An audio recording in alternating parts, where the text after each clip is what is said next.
members of the Army Cadet League of Nova Scotia, and special guests. I'm Chief Warrant Officer Jake Reeves from 271 Eastern Shore, RCACC, and I'm here with you as Canada's most outstanding Army Cadet. For this year, I live just outside of the city in a small community called Lake Echo with my mom, my older brother Ethan, and my sister Delaney.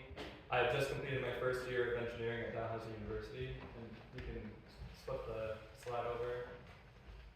So that is just a picture of Dalhousie and also a map area of where I live, just general area. I'm proud to say that the cadet program has shaped me into the young leader who stands before you today. I've achieved the unimaginable because of the efforts of the people around me who have allowed me to be great. With this being my 7th and last year as a cadet, I find the most important thing I have left to do is leave the program in good standing.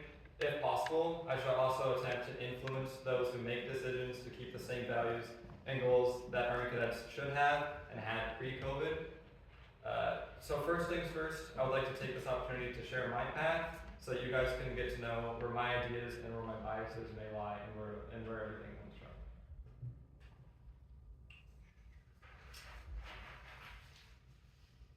If you can switch over the slide for that. Yes. 7 years ago, I was dropped off to cadets with my brother in front of my junior high school. Starting to flock into the school at around 6:30, I went to ranks that were laid out from one side of the gym to the other, shoulder to shoulder. I was already known when I arrived, however, I was just the successor Reeves, and so Little Reeves would be my name for a while. In a group so big, I didn't stand out. I didn't yet understand how much the decisions I would make would influence the person I would become. In my first year, I would try out for the biathlon team and just barely make the team. Biathlon at the time, being something our Corps usually did very well in competitions. However, I would be unable to pump my own rifle for that year as I was not strong enough. Being small and taking more time to shoot the targets than the penalties that would have been assigned if I shot fast and missed them all. You can hit that another slide. So that is me in my first year and me next to my brother. You can hit another slide. And that is my first year for biathlon that my brother also competed with. And off to the right is the biathlon targets.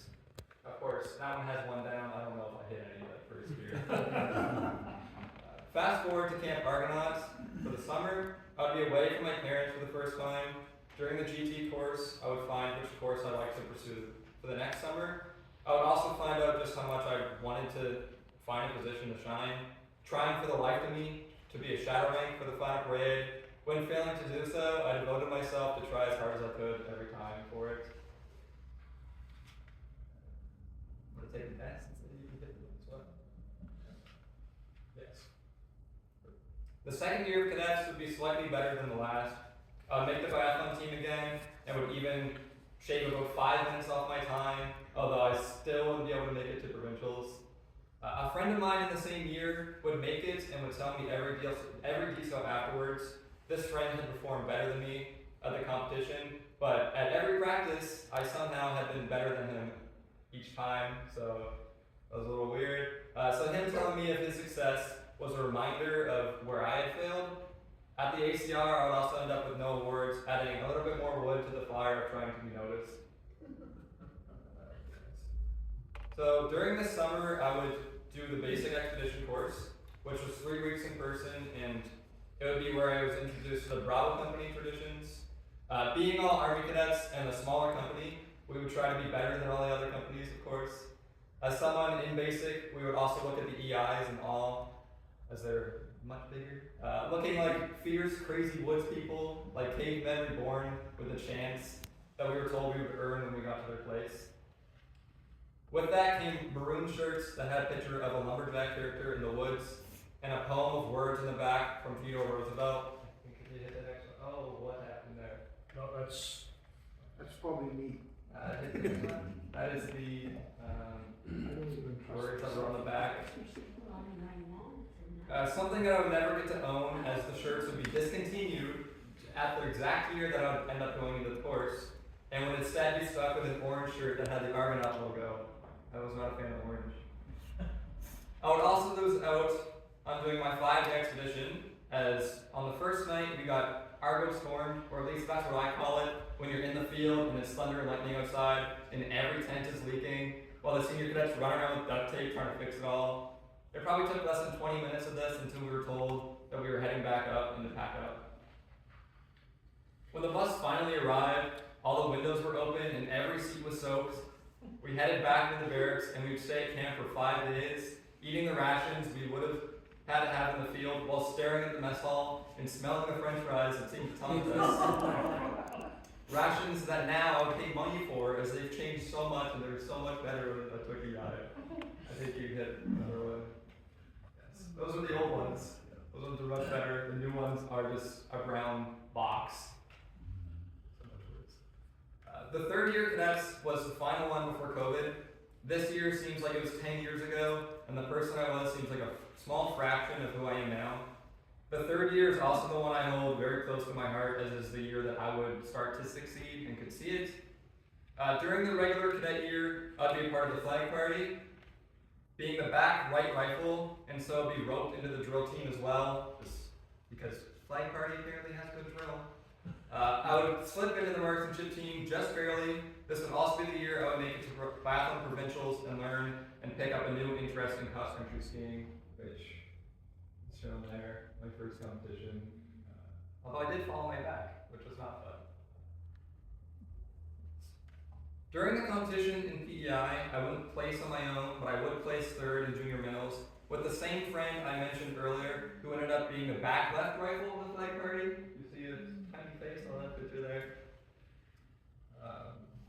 At that year's ACR, I'd be the top silver star, although I would watch my biggest competitor, being the top junior cadet, just beating me. This competitor was in every course I was on at the same time and was the top performing cadet in basic expedition. So it appeared I still had some work to do if I wanted to be the top of the course for my year. This next summer would be my last as a course cadet.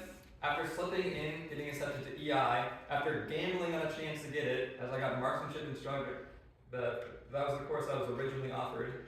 I'd be ecstatic that I got EI just 1 week after saying no to that one. I'd be able to do everything that I wanted to the year before, and would meet some of the people I went in basic with once again.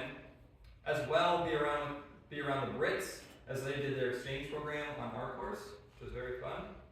Well, I would originally be in a platoon with the numero uno competitor. For the first time, I would get switched over, as French people had to get switched into that one, and I was a part of the shooting line, got transferred. Which was a blessing in disguise, as I would get the cycle for the expedition that made it so memorable. The first would be hiking cycle, where I would idiotically take more things than I needed to take hiking, part of the funny footpath in New Brunswick, which was way challenging. This would end up being the most tiring and challenging thing I've ever done. I would also be the most fit I've ever been, as I was carrying more weight than I needed to. I recall going around part of the path as the path got too close to the edge at a certain point. We had to wait for the tide to move so we could cross an area and remember it taking forever. We put a smaller rock on another rock to see how much it moved, and by the end of it, we ended up just having to go in the water anyways. You can switch the slides. So that is me with hitting top silver star again. And that is the exact area where that tide would not move. I believe that picture happened as we were waiting, because we had nothing else to do than stand there and wait for water to move, which was not the most interesting thing. Kind of like watching paint dry. After the week of hike cycle was over, we moved to bike cycle. The bus ride that took us over was perfect, as we got box lunches and it counted as our day off. After the initial box lunch was given, the staff cadet started naming off any leftover items, and the bus went wild trying to get more food as the staff cadet just threw things back at us.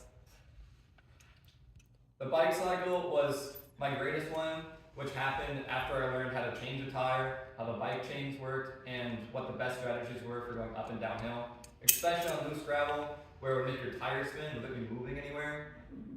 During the first 2 days, we would actually bike, and I would end up getting the top cadet of the day award, which I took as a bag of Skittles. After helping to fix a tire, get a shoelace out of a chain, and help an officer get his chain back on his bike after it derailed. Then we just stayed in the city for the rest of the week by staying just outside of a rec center, which is a little sad for me because I really wanted to bike more, but whatever. The canoe cycle was next, and we would be going down level 1 rapids. I learned how to guide myself down rapids, what to do if I fell with my boat, and which parts of the rapids not to go into, as well as how to read directions on water. You can hit another slide, please. So, class 1 rapids, or level 1, would be the first picture there, so it's barely moving water. Just a little bit more exciting than completely flat water, which is just more scenery than actually canoeing.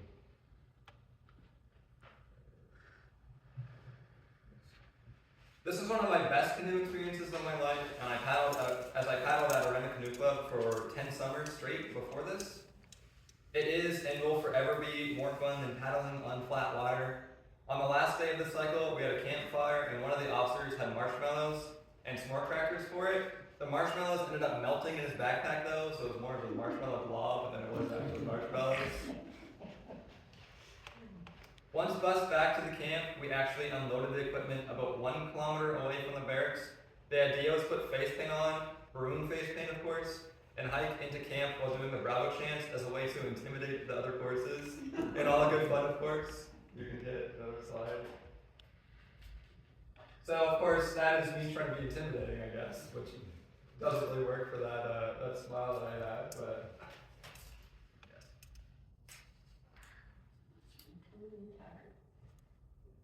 This was followed by being completely silent for the next meal with something that we call the silent dinner. Everyone would be absolutely silent while in the mess hall, and the highest ranking staff cadet would lead it. Everyone goes through the mess hall, pointing for what they want. Of course, after time the mess hall overdoing, so we're not being impolite to them. And move to 2 different tables, holding our trays in front of us. Waiting for the leading staff cadet. Once they gave indication to sit, everyone sat at one time, still making no noise. Everyone eats, and then we stand as the staff cadet stands, and only when we leave the mess hall are we allowed to speak. This is one of my favorite traditions, just because it is so simple, but afterwards I was told that everyone thought we went insane from the woods, just as intended. At the end of the summer, I still wouldn't be a shadow rank, and I never would end up being one. The way that camp was formulated and how everything fell into place for that summer is the main reason why I want to return to camp every summer. During the 4th year, that was just before COVID, I would once again make the biathlon team and would even place 2nd individually at zones, 1st as a team, and place 1st as a team at provincials as well. Everything seemed to be going just as it should. I would then end up going on a Appalachian Winter Adventure outward bound course in March in Charlotte, New Brunswick, where I would even teach other people there how to cross-country ski. A direct opportunity made through cadets and its efforts, and 1 week later, we were in quarantine.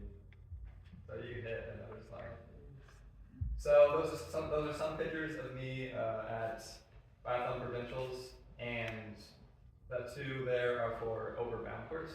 The other person is there, her name is Penelope Allaire. She was also a cadet, and she helped with teaching the skiing along with me. You can hit another slide. And that person next to me is the person I was saying was the numero uno competitor that I had. That was one of the last things that I did with her in cadets, and later she ended up doing.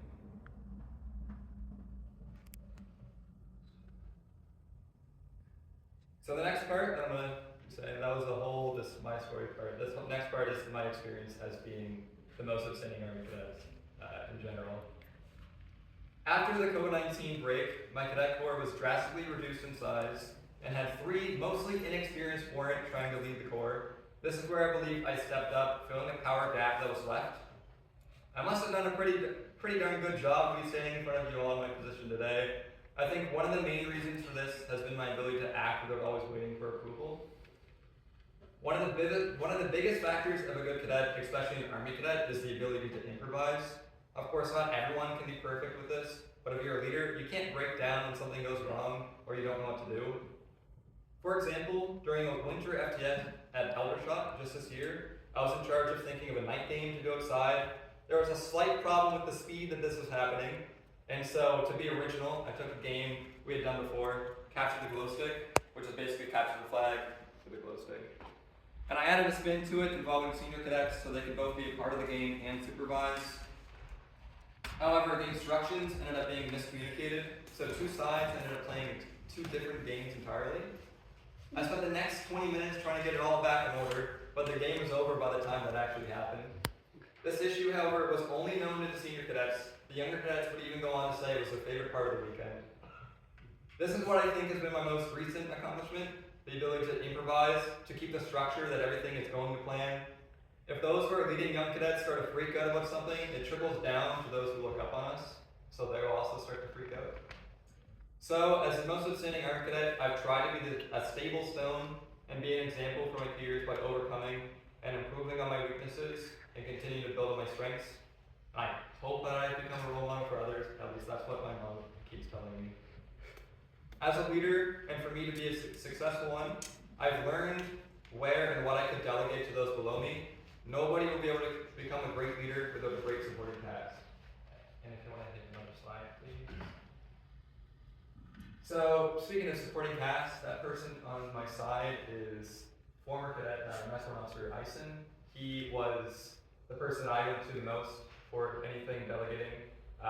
He was the exact opposite of me, so anything that I was weak at, he was strong at. It was a perfect balance.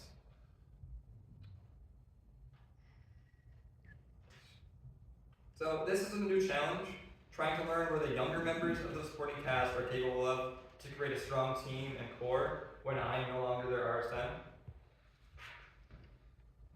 Since people will vote for a leader whose ideas and values they support, a core will put someone in charge to provide for the core needs. So I've been trying to guide these cadets on their path to success, trying to explain that it doesn't have to look like or be like mine. Raise the bar, make it your own, find what works. Now this section I like to call Enough About You, Now What Did You Do? Because this whole part so far has just been about who I am. This next part is about what I did as the actual outstanding Army Cadet, like where I went in Ottawa and what I did there. I'm going to be honest with you, when I first got the email, I thought it was a scam. I figured out I was top Army Cadet in Canada before I was officially awarded the title by mistake. As the Royal Canadian Legion in Ottawa sent an email with congrats again on being the outstanding Army Cadet. As they were in charge of booking my flights, they said that a little preemptively. I remember telling my mom that it would interfere with university and that I wasn't going. Little did I know what it actually was, as she laughed with me and said, "You absolutely missed school." After being formally presented the award, virtually on Zoom with the Army Cadet League of Canada, a lovely, unexpected photo was captured of me in my background, and my bathroom was uploaded on the Army Cadets Facebook page for all of history. Yay! You can hit it. So those pictures are me last summer, at Argonaut. And if you look right in the middle there, you can see a perfect angle right into my bathroom, and you can see my mom behind me. I forgot to change my background, but I was doing it like everybody else did. And hit it again. Okay.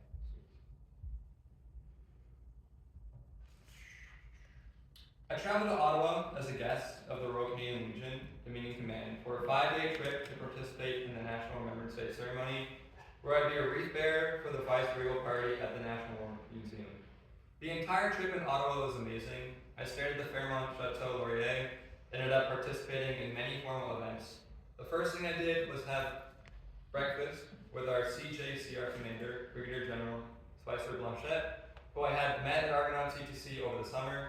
This time though, as an engaged individual with the best interests of cadets and program at heart, at least to mine, where I thought. I led most of the conversation and took the opportunity to speak to her about the changes the cadet program was undergoing. I shared my thoughts, especially those concerning the changes made to the Army Cadet Expedition Program. That from the point of view of a cadet who did the course in 2019 and as a staff cadet for the same course post-COVID. Following this exchange, I received my first commanding officer's point from the Brigadier General himself. I guess I did a good job. The next few days consisted of dinners, awards, and meeting an impressive amount of very interesting people. I was a guest at the Silver Cross Mothers Luncheon in Chateau Laurier with Miss Candy Breck. She was an absolute delight and the heart and soul of the whole experience, and much like her name, the sweetest woman ever. That joke for you. Since this was a business trip, we took a tour of the War Museum, Senate and House of Commons with exclusive access. It was here I met Mr. Greg Peters, the usher of the Black Rod, whom I would be accompanying as a wreath bearer for the ceremony at the Canadian War Museum. As you can see, right there. My family would say how proud they were and the excellent job I performed. Watching the TV footage back, all eyes were on me, including the Chief of Defense Staff and Honorable Governor General Simon. However, I was calm and collected, performing a duty that felt very natural to me. Following the ceremony, my mom and I were guests at the Silver Cross Mothers Luncheon hosted at Regal Hall. We were ushered into the ballroom and seated at her honors table. It was then I discovered I would be enjoying lunch with the Honorable Governor General and Silver Cross Mother at her table. First on my agenda was which fork do I use, and I was confused why the waitstaff circled around me at the table like a dance, tantalizing me with food until it finally got to me. They kept just going around. They kept going right next to me, and then they just wouldn't serve me. They went all the way. They ended up serving me last every single time. Once the luncheon had concluded, I took the opportunity to speak and have photographs with the Governor General, Chief of Defense Staff, General Wayne Ear, and Miss Candy Greff, our Silver Cross Mother.